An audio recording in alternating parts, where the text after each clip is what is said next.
Bonjour à tous. Voilà, alors aujourd'hui je vous présente ce que j'utilise pour garder la cire chaude, pour faire fondre ma cire et garder ma cire chaude quand je fais des travaux avec la cire. Par exemple des bougies, ou alors là actuellement je suis en train de cirer mes nourrisseurs de nucléi, ou alors quand je colle mes cadres, quand je colle la cire de mes cadres. Donc en fait c'est une marmite à riz, ou un autocuiseur à riz, un rice cooker, ça s'appelle aussi, qu'on a nous ici à La Réunion, mais vous le trouverez aussi en métropole. Il y a plusieurs tailles, hein, plusieurs volumes. Ça peut aller de 1 litre à peut-être 8 litres. C'est pas très cher, hein, celui-là je l'ai payé dans les 40 euros. Donc en fait, le principe c'est que vous avez deux positions, une résistance forte, là comme ça, qui sert à faire fondre la cire. Enfin, normalement, mettre l'eau en ébullition pour le riz. Là c'est la cire, je fais fondre la cire. Et ensuite, une fois que la cire est chaude, ça se met automatiquement en petite position, en faible puissance, pour maintenir la cire chaude. D'accord. J'ai ici un couvercle, voilà. Bon, bah, rien de plus, hein. Ma cire, là, elle est fondue, elle ne bout pas. C'est très sécurisé.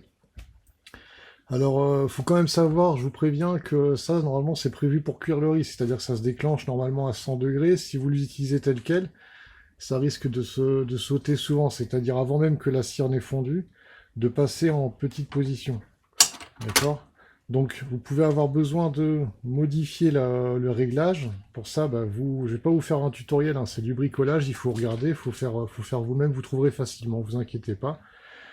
Vous ouvrez en dessous, vous démontez, vous regardez, il y a une espèce de patte, vous tordez un peu avec la pince, vous essayez et vous verrez, vous ferez votre réglage vous-même. Sinon, vous pouvez aussi tout simplement, comme en fait là-dedans, on a deux résistances, une à forte puissance et une à petite puissance. Vous mettez un interrupteur à deux positions, avec une position forte, une position plus faible. Vous faites votre réglage. Si vous y connaissez un peu en électricité, vous y arriverez, ou sinon vous faites faire à quelqu'un d'autre. Voilà.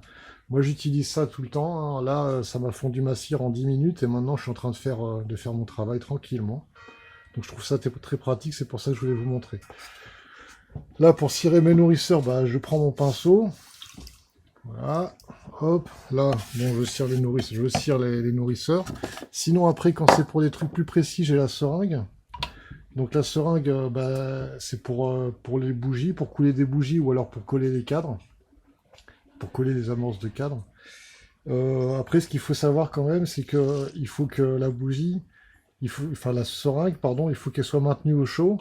C'est pour ça que j'ai mis un petit crochet là, quand je m'en sers pas, je la garde suspendue comme ça. Et comme ça, bah, en fait, elle reste bien chaude. La cire ne fiche pas dedans et ma seringue n'est pas bloquée. Et ensuite, ben, hop, ça coule et je peux fixer mes feuilles de cadre dessus. C'est très précis, c'est très pratique. Voilà. Allez, au revoir.